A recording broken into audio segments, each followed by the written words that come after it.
We are starting the series of podcasts from Chanakya University, trying to bring to all the people issues which are very contemporary, issues that we need to really ponder about, and the various challenges and the ways in which these challenges could be addressed. Of course, we are looking at a lot of young people to see, to listen and learn from this process.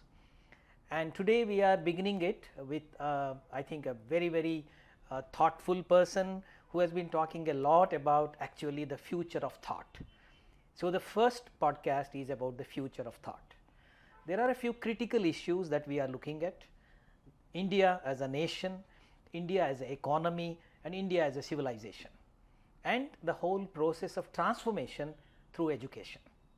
I am now getting into this dialogue with Shri Mohandas Pai. I think I don't have to introduce him at all because all of you would know him, and hopefully by the end of this podcast there are a lot of positive takeaways for all of us.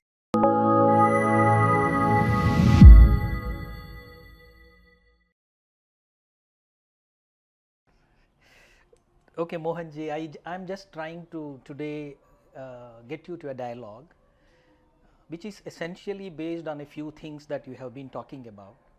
I am picking up some catchphrases from some of the writings that I saw of what you did and some of your speeches and things like that, essentially surrounding the idea of India, the idea of civilization and the future of India. I mean, basically I am looking at this kind of a thing. To begin with, I would say that see, in your own profession, probably you have already, as a finance specialist or as a HR specialist, and then of course into education. You have all seen all these three. So, I feel that there is this kind of a link somewhere which you are trying to bring in. That transformation is what we are looking at. Education is something which is extremely important to achieve that. But you have also been saying that there is a transformation required in education itself. So, looking at where we are today in India and trying to look at your vision of future India, where are we and what do you think we should be doing basically? You know, we need to first understand that India is the most complex civilization ever in human history. Which are the two big civilizations that still exist today? The Chinese and the Indian. The Japanese are still there, they are small. European civilization has shifted from the Romans, the Greek in Mesopotamia, the pharaohs in Egypt and everywhere else. South American civilization has been destroyed by the Spanish and the Portuguese, and African civilizations also have possibly gone away for various reasons, except for Egypt, which has just become Islamic. So, the repeat conquests of Islam has decimated the world of civilization. Genghis Khan destroyed much of Central Asia by his conquest, and Christianity also decimated much of the indigenous cultures all around the world. So, what survived today is India and China.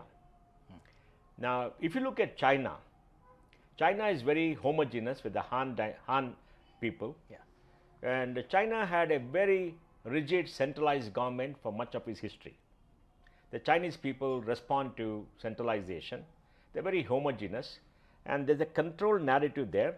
And after 1949, when Mao took over, he brought in communism, which destroyed their past in the Great Leap Forward and the Cultural Revolution. Now, China has opened up since 1978 and they have grown, and the second richest country in the world, but they are 1.45 billion people. Now, look at India. India has a very diverse set of people. People have come from all over the world throughout history, they come and settle down here. India has been a riverine civilization and very rich, and having different cultures, different languages, maybe 1600 languages, all of them are bound together by a single aspiration and a culture that binds them together, because many of them speak languages which others do not understand. They are different dresses, different cuisines. That kind of diversity has never been seen in any civilization ever in human history. Even when the Romans conquered, they had different people, but the sophistication of civilization barring Rome was very different. The Greeks under Alexander conquered, but they did not stay long. And of course, the Christians all had different kind of groups in Europe, but they were smaller. They were not in the scale and size that India was. And if you look at the Ottoman Empire, they tried to build something, but it didn't last very long. There was always conflicts. No, so India was a very large economy, and if you look back, China and India were the two richest countries since civilization began. Till 1750, I think till from the start of human civilization till about 1000 post-Christ, we had India, then China took over. And that's the time in 1500 and thereabouts that we had the onslaught of the Islamic invaders who consolidated power into the hands in Delhi, took away 52-53% of our GDP, did a Nach and Moj, and never built universities, destroyed everything, built mausoleum for themselves. And that's a very terrible period for us. But in 1750 we were quite well off. And that's the time when the industrial revolution started in Great Britain with the invention of steam engine. And that started the age of the machines. When the age of the machines came, we were stuck with the Mughal rulers who were antiquated, and for them Nach and Mauj were more important, living up life, suppressing people, taxing them out of existence, killing them on religious grounds, and a very feudal structure. Whereas in Europe, the feudal structure was broken by the merchant class. The merchant class started trading around 1500 when they went to South America and took away gold from the Incas, destroyed them. Then Vasco da Gama came to India to get the spices trade, etc. And that rise of the merchant class created the capital for the industrial revolution took place. So, but in 1750 and 1900, Europe became the dominant power. Yeah. So, we need to know history. Therefore, the two great wars, and we also saw the Indian independence movement, which led to decolonization after 1945, after the Second War. And now we have about 200 odd countries, and we have put all this behind us. But if you look at India, the diversity of India, the multiple religions of India, the impact of conquest for a long period of time, impact of foreign rule, especially the Islamists from Central Asia, and the Turks and the Arabs, and then you had the British ruling for 200 years. Britain was the last straw for India because they took away $45 trillion of money from us in today's value, as per Usha Patnaik of Columbia University. She wrote a report and a research on that, how it happened. So, we got impoverished.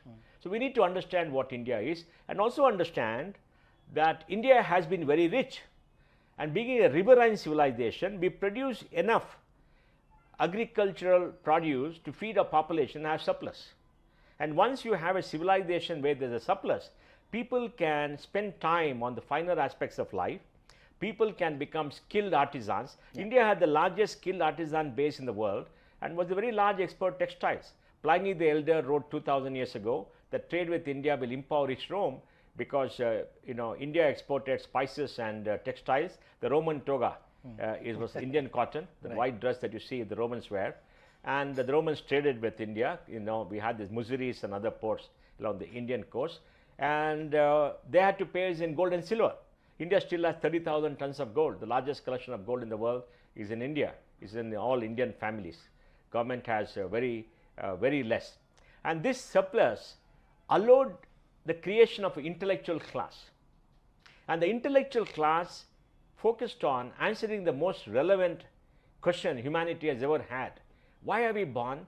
What is the reason for existence? What is the purpose of life? The question of the purpose of life has been the philosophical question throughout history.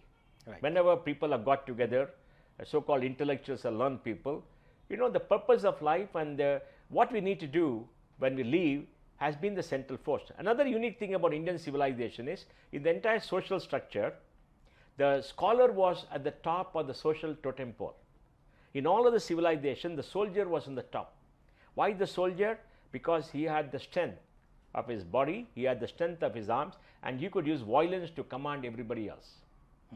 And that is a sign of a very feudal civilization. In India, the learned man or the scholar was the top of the social totem pole, because Indians believed that the most accomplished people were the scholars, and they had to be respected. So, in ancient India, whenever the Rajguru came to a court, the king came down from his throne, washed his feet, and prayed to him and asked him to sit next to him on a throne higher than him, because they were held with great respect. And it's very important because the knowledge that they gathered was passed on by word of mouth, and they were the repositories of knowledge. and they accumulated the knowledge and they passed it on. And the reason we still have civilization left is that knowledge was disseminated to an extremely large number of people. Yes, some people say that certain groups were left out and not given knowledge, but the knowledge has been extremely widespread, and that is why, despite repeated invention, repeated genocide of Hindus in this country, we still have people with that accumulated knowledge. No other civilization has that. No, but there are two issues. I mean, I know that you quite passionately speak about this, and which is, I think, largely the actual thing. Now, this has also created a situation where there is a huge diversity, there is also a big inequality. Now, No. this do you think this is a bottleneck? No, see, how do I will come to see what is the reason for the inequality. The reason for the inequality is colonial exploitation. The Mughals put 50% land revenue tax, the British put 50% and impoverished people. If you want to understand the impact of impoverishment of colonial rule in India, you must read the book The Case for India by Will Durant. That book explains, and Will Durant is an American and is an independent person who wrote the history of civilization, and he wrote a chapter called Our Oriental Heritage, where he speaks extensively India, and a small book called The Case for India. And that's where he said that no time in human history has another nation criminally exploited the people of another nation like the British did to India. While the Mughals were there, yes, they spent money outside to their home places in Central Asia, but the money was constant in Delhi.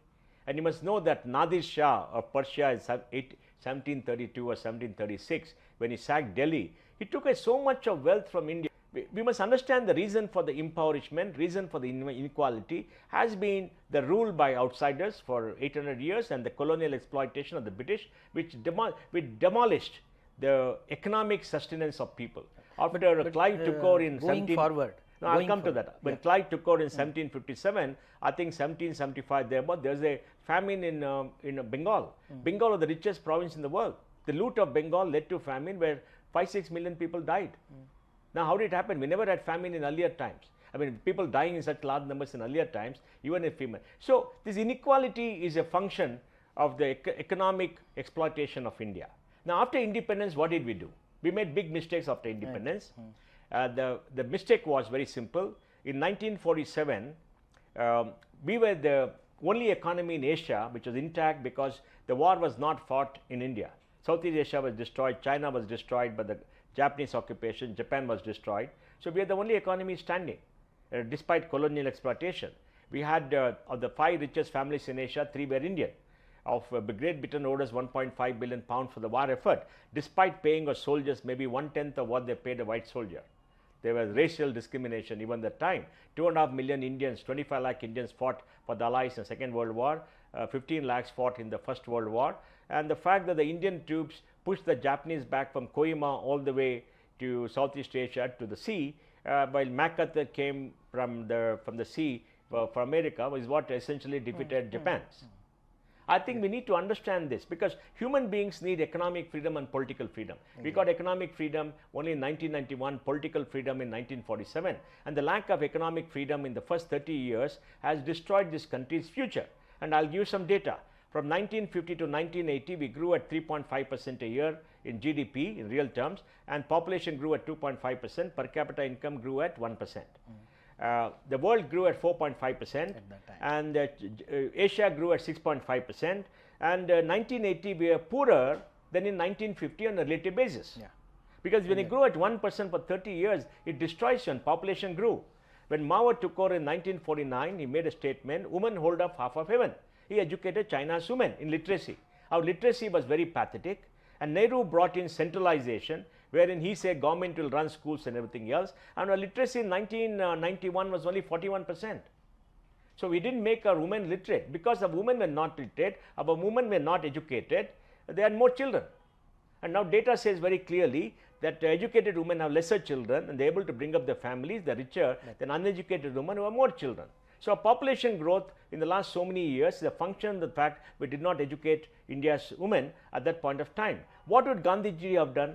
Gandhiji always believed in village-led growth, not top-down growth. Exactly. Gandhiji was the bottoms-up approach, Nehru was the top-down approach. Nehru was the top-down approach because he thought like the imperialist. In 1950 in the constitution, one set of imperialists left, the British, another set of imperialists took over in Delhi, and he started his family rule, putting his own daughter in the Congress to rule in 1959, right? And we still suffer from that family rule. And he created a parasitic class called Lutyens Delhi, which fed off the table and did very well. Rest of us had nothing. And you see the impoverishment of India. I think it's important for us to understand why we need economic freedom. We need the government as a welfare state to make sure that people benefit. Yeah. But we also need economic freedom to create the wealth that is required. And Indians create wealth. Government doesn't create wealth. No government has created wealth in human history. Individuals create wealth, and that is not allowed to happen. 1980 to 90, we opened up a little bit, and then we grew at 5.5%. Population grew at 2.25%, and our debt, overseas debt, went up from 20 billion to 80 billion. So in 1991, we had no money. Yeah. We had only $5 billion, 15 days import, and we opened up. We pledged 45 tons of gold with the Bank of England, and we got $400 million, took an IMF loan. But then what happened? The magic happened, because we liberalized in 91. 91, we had $275 billion. We've gone to $3.49 trillion in 2023 March, 8.2% a year in dollar term for 32 years. There's only one country who's done better, China, 9.9 to 10%.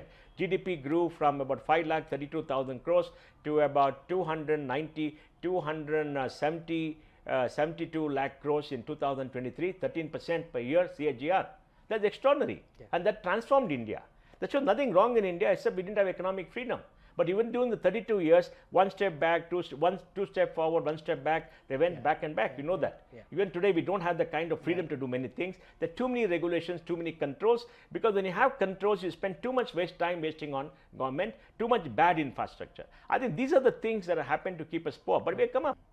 The deprivation of Indians, the lack of the basic sustenance of life for all Indians, has been a challenge since we got free. Of course, the British made sure it was that way, but our governments after 1947 and 1915, the Constitution came, did not do the kind of things. All governments spoke of the need to improve the lot of the ordinary Indian. All of them had programs, they could not execute. What has Narendra Modi done? And it's important for us to understand where India is today. He has made sure almost all Indians have the roof over the head, water in the tap, power in the switch, a toilet in the house, a gas stove, a bank account, money in the bank, a mobile phone, internet connection, health insurance, food on the table, education for children. Once all Indians get the basic necessities of life, they're very different. They're not fighting for survival.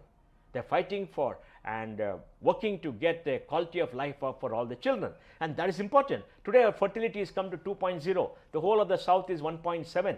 If you look at people in the age group of 18 to 23 over the last 10 years, they've only grown by 0.2%.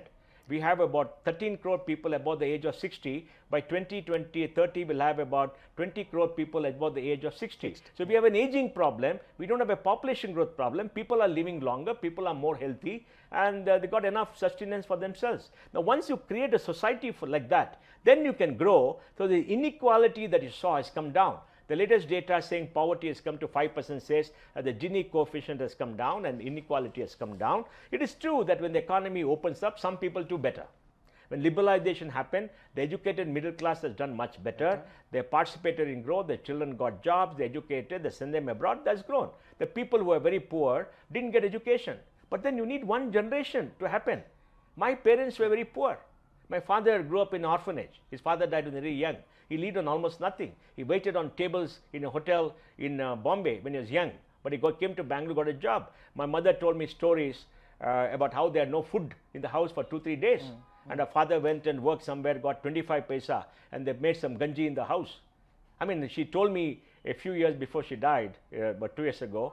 I mean, I never knew that kind of poverty, but they suffered poverty. But she was first in the class in class 10, became a school teacher. She walked to school for 30 years to save the bus fare for my education. We didn't need it. But that's the attitude of those people. They were great people. They suffered. You go back for every Indian, 1-2 generations behind, they lived in deep poverty. Now they come up. So for everybody, for inequality to end, you need good education. You need good training, you need the economy to grow, a lot of jobs to be created, which is happening today in abundance, and you need that kind of labor mobility to happen, which is happening today, because all states will not create jobs. UP and the North doesn't create enough jobs, South creates more jobs. We got more people coming from the North to the South to come, more men are coming, women are still not coming, even the education. Today we are 28% of our entire youth in the age group of 18 to 23 in college. Almost every child is in college. About 26.5 crore of 30 crore children, 6 to 18 are in school. out of 100 kids who come to class 1, about 80 complete class 10, 60 pass, and 56 go to 11 and 12, and maybe 35 pass. We still have to improve that, but they're going to school, and it's happening. And please remember, while we can say we don't have quality of education, all that kind of silly thing, there is no country in human history which has been able to provide good education to 4.3 crore people in college as they exist today. It cannot happen. But how do we do it going forward? Yeah, I'll come to that. Education. I'll come to that. So it's not there. So the experiment has started. And I think today we are spending a lot of money. We spend 6 lakh crores a year on schooling, 4.5, 5 lakhs, maybe 6 lakhs crores. We're spending enough money, but we are not able to generate the kind of teachers in numbers because they didn't do it 20 years ago. I mean, teachers don't grow up overnight. Yes. I mean, for a human being to get a PhD, it takes how many, 10 years or 15 years of college education or whatever it is, right? And you need that growth for people to produce. You need money and R&D, which is not there. So a lot of things are conspired, but we are on the way up, and higher education. So today, our economy is doing extremely well. We are $3.9 trillion in GDP in 2025. This year will be 3.5 to 6. By 2027, it will be $5 trillion, and by 2032, we could be $10 trillion. Yeah. So the economy is growing. Our banking system is in good shape. Our entrepreneurs are investing. We invest more than $1 trillion a year. The national income statistics say that 1.6 crore people join the EPFO every year. So jobs are being created. We don't have a job problem. I just now got a report called the India Employment Report, which gives you all the data about jobs. Okay, it's got all the data that you need, much better than the stupid CMIE report. So data is there, but then they don't pay enough. 80% of jobs, 75% pay less than 20,000 rupees a month. Right. They need more, 50,000 rupees a month. That's the question of growth is happening. So all the situation is there for good growth in the future. And in education, we have to invest, we have to do it. It is something that you have to go through because the scale is gigantic. We beat others in the brush, oh, there's not there, there's not there. But look at what we achieved. Which country has achieved that? There's no country with 1.4 billion people except China. And China opened up in 78 and they grew the economy. They're $20 trillion, we are $3.5 trillion. We had to catch up with China. Yeah. But our PPP is $12.2 trillion, 3.6 times more, which is not there for any country. Yeah. China's PPP is 33 trillion as against a nominal of 20 trillion, and US is 26 trillion. China in PPP is bigger than America. And we in PPP are the third largest at 12.2 trillion. So look at all this data. I was born a long time ago. I graduated in 1982 with a CA degree with a BCom and a LLB. I was a rank holder in my CA in the university. I had 10 job offers to go work outside. I started my practice.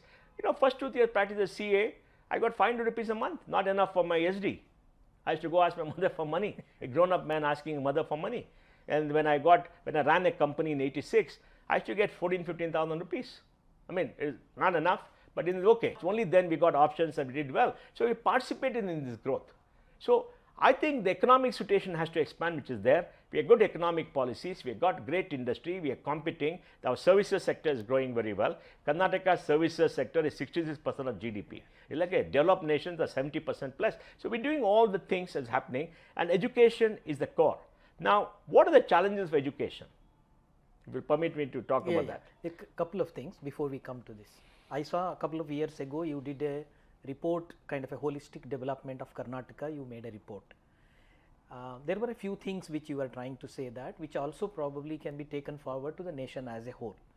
The key elements of the policy perspectives of moving ahead. One is to sustain what we have started. The other one is to really move forward and see that we will be on par with an economy like China. What do you think are those key elements? You see, we wrote a report saying what needs to be done in terms of economic policies, where we used to create a $1 trillion economy by 2030. I'll give you a copy of the report. It's very interesting. We dissected the economy, saw what are the growth drivers, what is happening in India, and did that.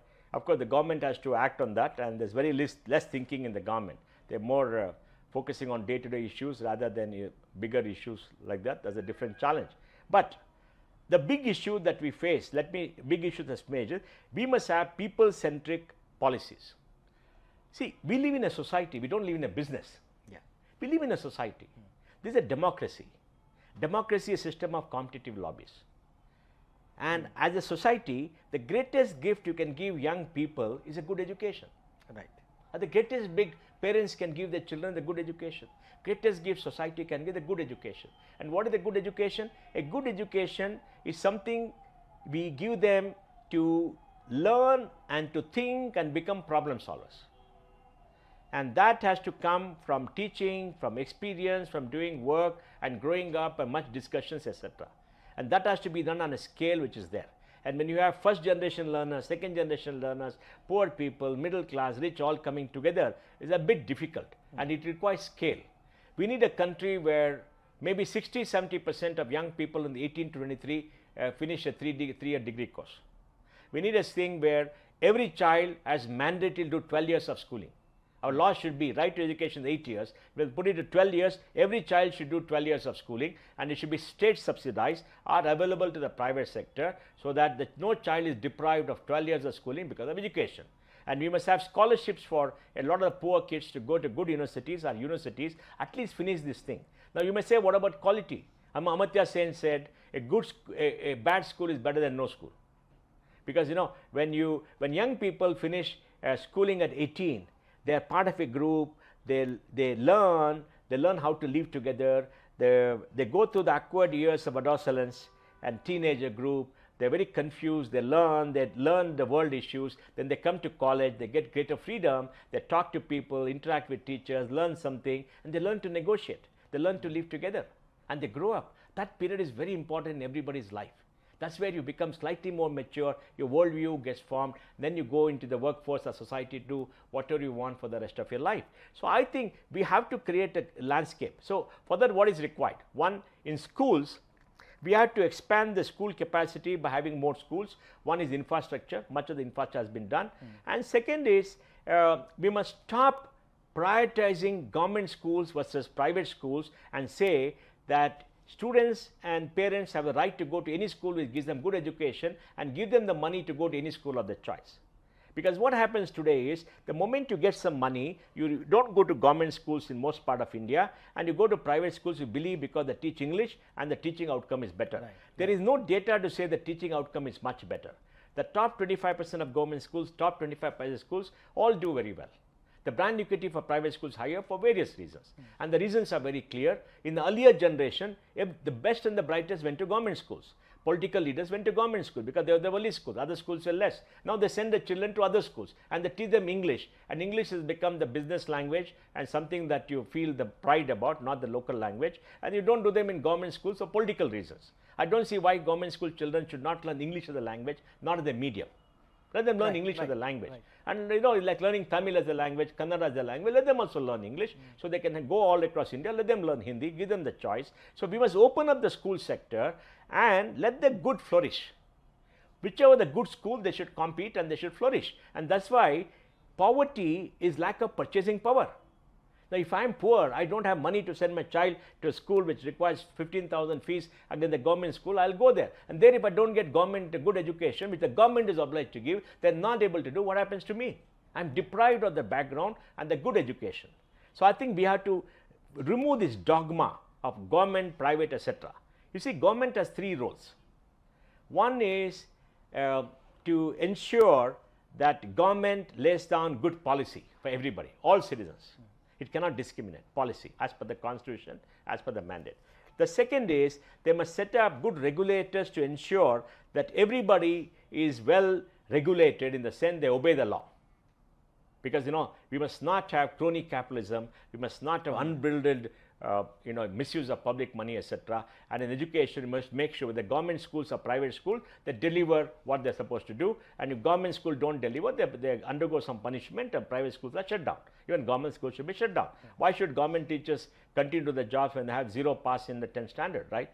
So that's the next step. And the third step is, government should understand as a provider of service, it must be held to the same standard. A government university, a private university should be held to the same standard. Why do they accept lower standards in the government university? Most private universities do better than government university. But why do they accept lower standards? Because it's government owned. What will you do? They become a pressure group. So you can beat up the private university, private schools, because they're private and somehow the stigma of private is there because of Nehru's socialistic policy, etc. I mean, I don't care because I want my child to get good education. So revamp the school education. Now use technology. That's why the NEP is very important. For the first time, since the Kothari Commission report, Radhakrishnan report and all the commission report, the education policy is the student centric. So far it's been regulatory centric, university centric, now it's student centric. We ask the fundamental question, what do students want?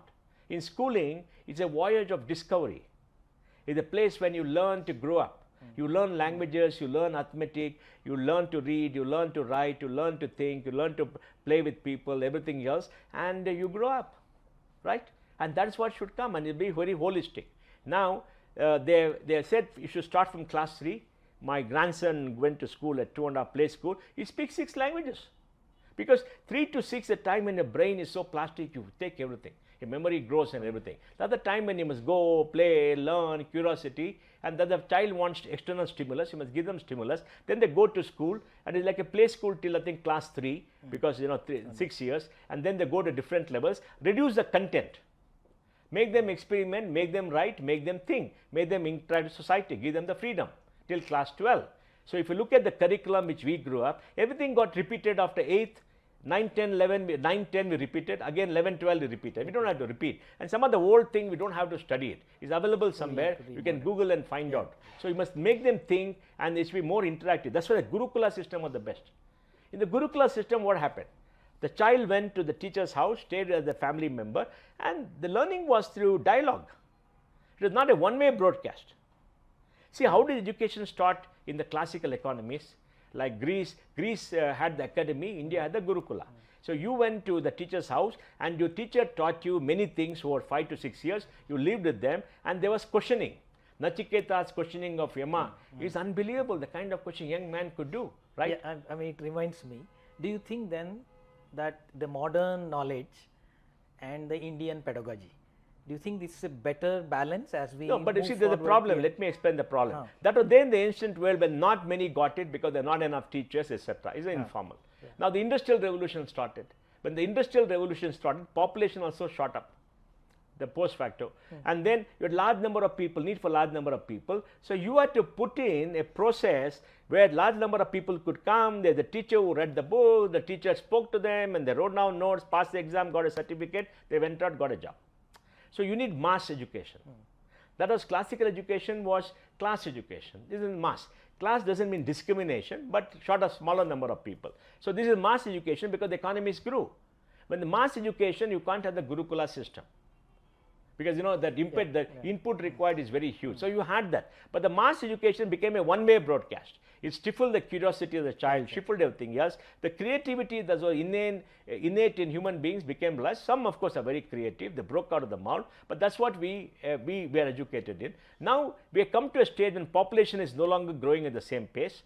Technology is available, data is available, everything is available, technology available. So we make the child think. For that we need something called a Gurukula. We reduce the content and have more discussion and interaction with people. The same thing should be continued to college. Even the college NEP says students have a choice of courses, this, that, everything else, all that. I think that's fantastic. For the first time we made it student centric. Opt in and opt out, get credits, do what you want. And that we must have open book examination. Why should we stuff everything into a head when today I can just click and get everything I want? Why should I stuff into my head? I must use the input to know how to ideate, how to solve problems. Exactly. For that I require some information, but I don't require all the information, where I'm stuck to a routine, and the fear of exam should go away. And the fear factor should go away. So you should enjoy your college experience, and this growing up. I think that's very important, and we must expand that. And expand that means there are two things. One is institutional capacity. So whether it's private capital or private people, something should come up and start universities. Of course, there must be rigor, there must be some standards set up, so they don't exploit.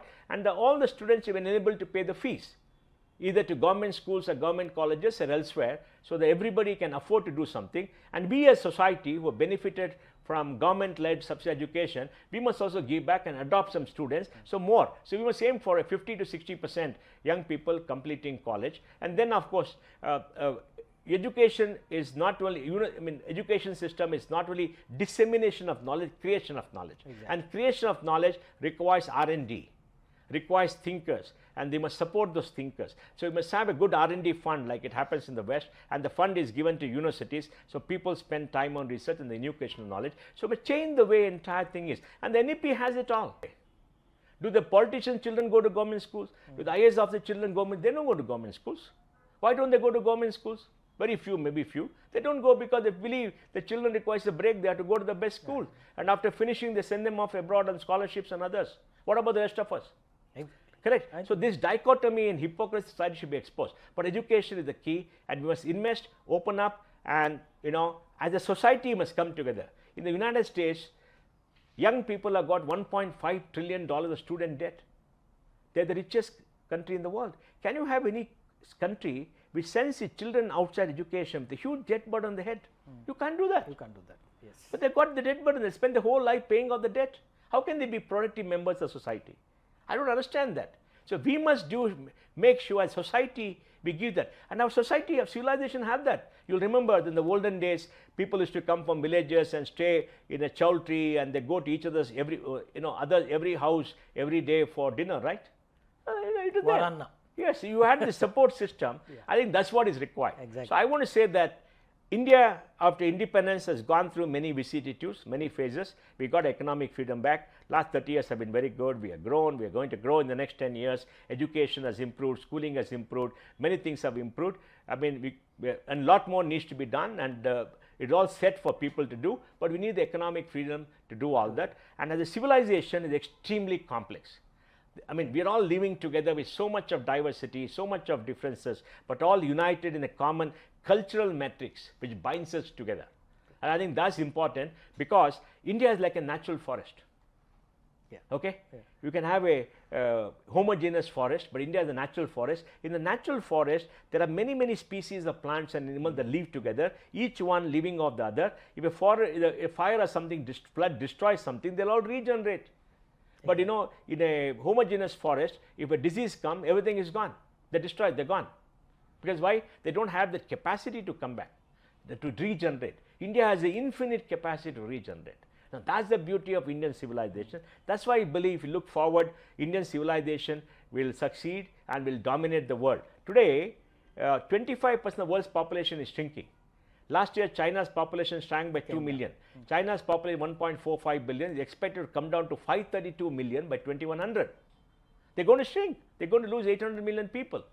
That's what the Australian University research report says, because the population is shrinking. Japanese population shrank by 1 million. The Koreans are shrinking. So Russia's population is shrinking. The Western Europe, northern part of Western Europe is shrinking.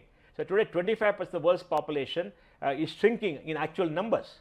India also will start shrinking by 2040 or thereabouts. Tamil Nadu will start shrinking by 2035. If you look at children in the age group 18-23, it's declining.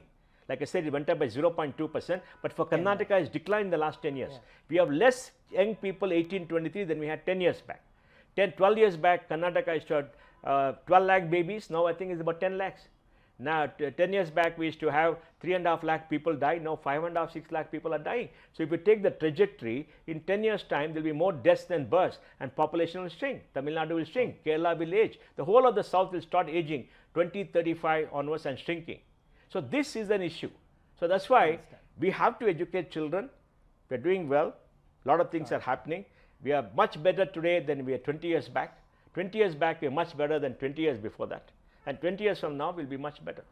I just want to come back to the idea of economy and development. Quite often it is seen that as we develop, we lose ground in terms of our own civilizational rootedness. Now, this is, I think, a big challenge, because as you are saying, we need to have our diversity intact. At the same time, we need to grow and develop. So, what do you think would be the kind of approach required that we don't lose sight of all those civilizational values, but we do, develop and grow? You see, my parents spoke to me in Konkani at home. I know Konkani. We went and met relatives. My children, I could not teach them Konkani for various reasons. I was working very hard, and I want to teach my grandson children. So we need to have pride in our culture, in our practices, everything. And I'm a Konkani. We have only 25 lakh people. We are a small minority. I want to preserve my culture. It's important to me. I'm not against any other culture. Every culture should do that. We are a collection of communities, and each community should. Why is that? Because our identity should be preserved. Now, I may be a master's degree holder, but I'm not a white man. If I go to America and live, I will never be a white man. They will always have discrimination against me is very natural. I don't think we should crib about it. So your identity is important, and you have multiple identities. I'm an Indian, I'm a South Indian, I'm a Kannadiga, I live here, I'm a Bengalorean, okay? I'm a Konkani, then I'm a Gauda Saraswat. I have these multiple identities. Each identity is important. I need to invest to make sure that is what I am. The point I'm saying is these complex identities have to work to create a whole. And that whole is what you are. And for that, knowledge with your past and everything else is extremely important. And we as parents should connect our children and grandchildren to that and pass it on. You know, if you don't pass on your language, your culture, your understanding, everything else that makes you, what will the children be? Exactly. I think we must understand the dilemma. We didn't understand it for many years because we are poor, we are trying to work a living. We were a failed country, so in a failed country, you have to ape the successful countries. Yeah. If you go to the RBI, there is a photograph of board members. Till the early 60s, you had all the board members wearing a topi and the Indian dress and dhoti. Suddenly everybody shifted to a black suit and a tie in a climate which is 37 degrees hot in summer. For what? Because we are aping the West. The West was successful. We wanted to be like them and we aped the West. And now people are coming back to Indian dress, wearing Indian dress, talking in our own languages. You know, I give talks in Kannada, I can speak in Hindi for half an hour. I don't know that they understand, but I can speak. I mean, I speak in Konkani too, I give bhashan in Konkani. I never knew I could speak, I speak, but we must do that to give our cultural moorings to them, because that is what will sustain them over time. Because there is no need for homogeneity. And that's important. Yeah. It's not that you dislike somebody or look down upon us. That's not the point. The point is I am who I am and I want to be who I am. I don't want to be like you. You don't have to be like me. Let's live together. But within all of us, because of multiple views, we can be together. So linking with our civilization, linking with what we are is important because we're all Indians. We are all Bharatiyas. And we are not Chinese. We are, every country has got that. And then once you become richer, your roots become important, your attention to your past becomes important, and that is why now we are becoming richer, more economically strong. Our ability to invest in the past and get it all together is important. Now you go see your old temples, they're not well maintained. Why not? You go to America, something which is 100 years old, they maintain it and they charge fees, they make it as if they're very old. We got something which is 1,000 for 2,000 years, 3,000 years, you know, we pass by it every day, we don't care. So all the symbols of what make us, we must invest. That's a function of economic standing, the function of higher income and higher wealth that's coming. But we must return. And today in the smaller towns, rural area, they maintained it. It's only we who come to bigger cities who become very English educated, and for us being English educated means we have to wave this. I mean, how many of us know Shakuntala and Kalidasa stories? We read Shakespeare. They can quote Shakespeare but not Kalidasa. Why not? What is Shakespeare to you? It's just a language. What is that US culture? What is Oxford University? Just a university. Yeah. What is so great about English literature? We read English, but don't read our literature. There's a university on board member I am, and they're showing me the course. Most of them are American university returns, and they wanted a philosophy, and they look at philosophy, we got to teach about Nietzsche. Nietzsche, yeah, he's a philosopher. He started something very good, Man, Superman, he wrote about it. But why that? I said, what about Indian philosophy? Are you creating young people to go to America and reside there? Are you creating young people to be Indians? We are Indians.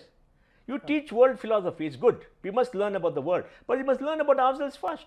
When you teach literature, you must teach Indian literature. And then the world, it must be a monk. We can't be focusing on Western literature and say, oh, I'm only going to do this. What is the point? That's not what you are. Yes, you must teach our people, young people, to be global citizens so they can go stay in anywhere. But not be global citizen without roots. Be Indian. Exactly. Today in America and others, parents are very eager that the parents should have, children should have connection with India because the pride of being Indian is there. This reminds me, recently when you were in our university, you addressed our students and you were telling them that they are young people at a time in the best times of India. Best times of and India. And the opportunity for them are is immense. plenty. Yes. So how this message we can put across to our young people, not only making them stay in India, but also probably, yeah. See, if anybody wants to go any part of the world, let them go. That's fine. We are free citizens of free country, they must seek their future. It doesn't matter. But remember who you are and respect your country, love your parents and your ancestors, and have pride in what you are to the maximum extent.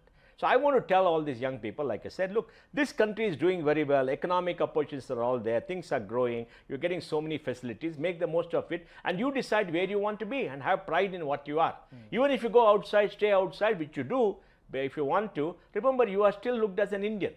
And if a country does well, everything does well, you get greater respect. When I used to go with my passport 20 years back, they used to look at you and look at you, make you wait, make you stand there. I mean, I've been racially abused in New Zealand. I've been racially abused in England.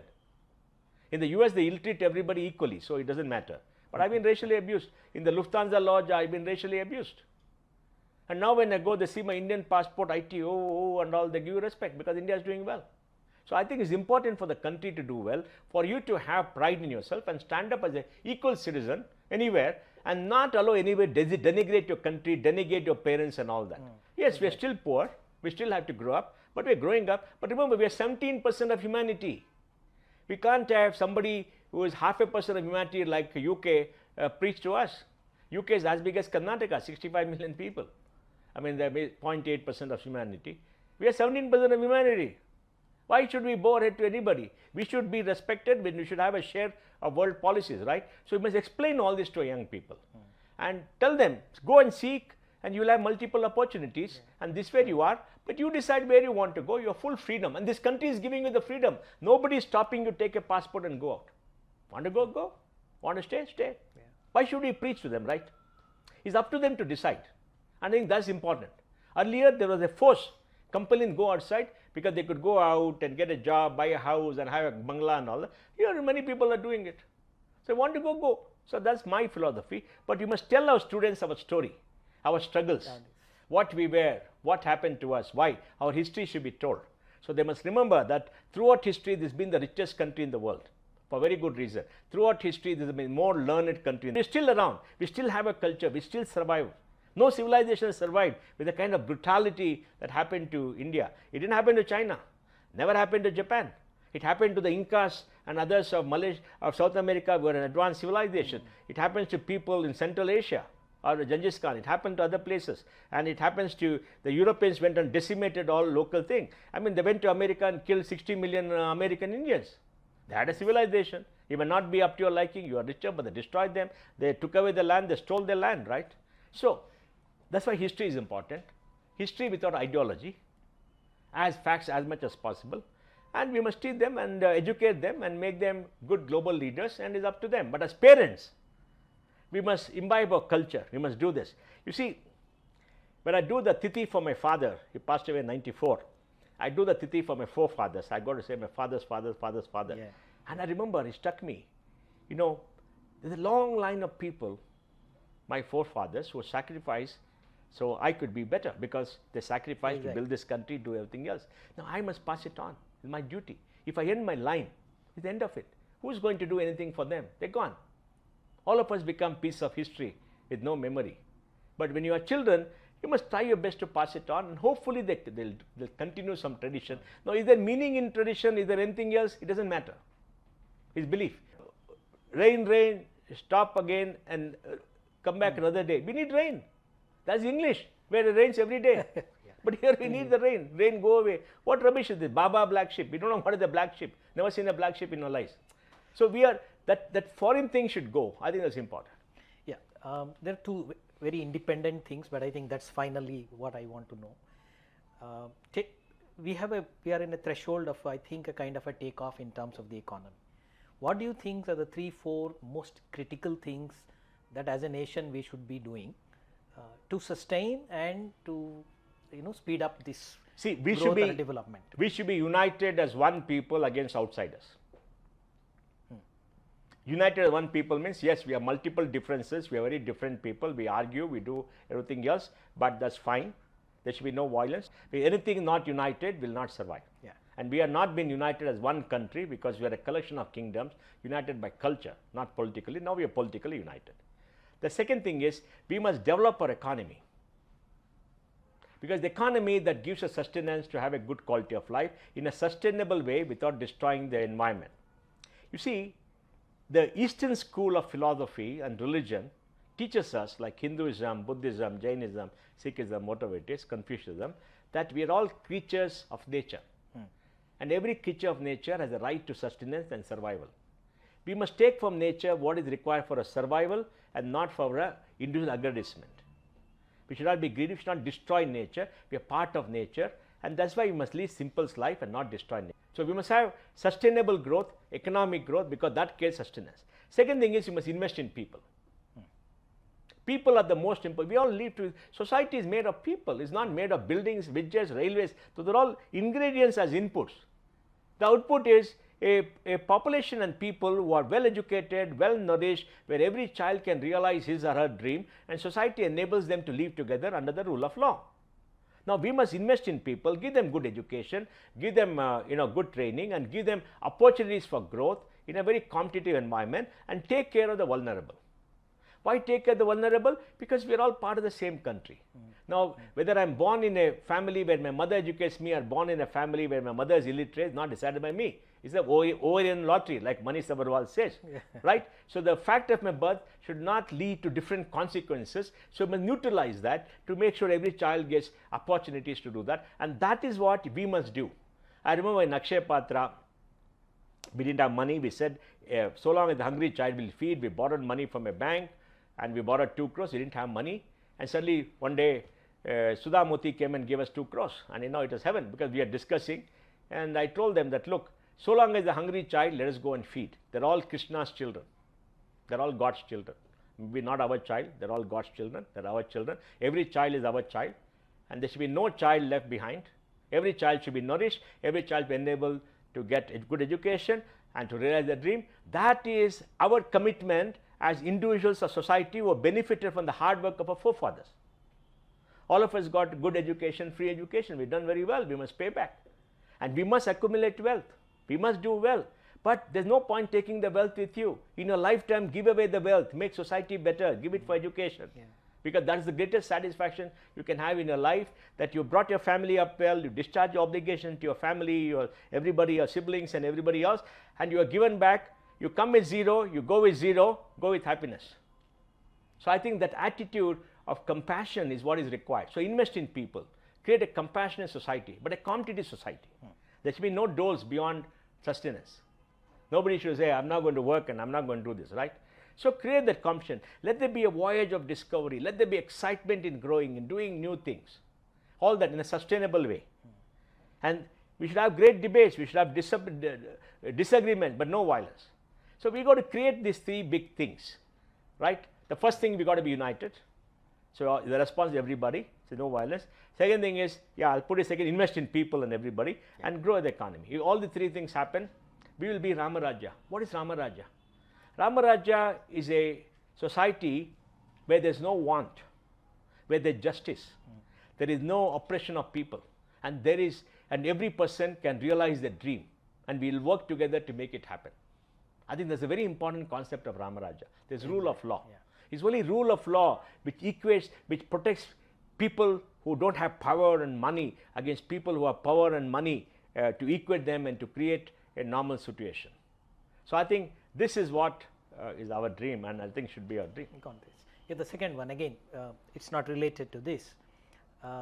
In one of the meetings when we were together, both you and Chris Gopalakrishnan, for example, there was a discussion that came that India today is in a position to contribute in such a way that our ideas, or maybe what we can do, is good to address some of the global challenges.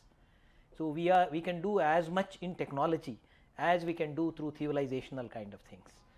Can you just elaborate this, because this is something which I think the young people see. What can India give the world? Yeah. India can give the world the message that we are one single family, that we are all part of humanity. All of us are inheritors of this earth, and there should be no war.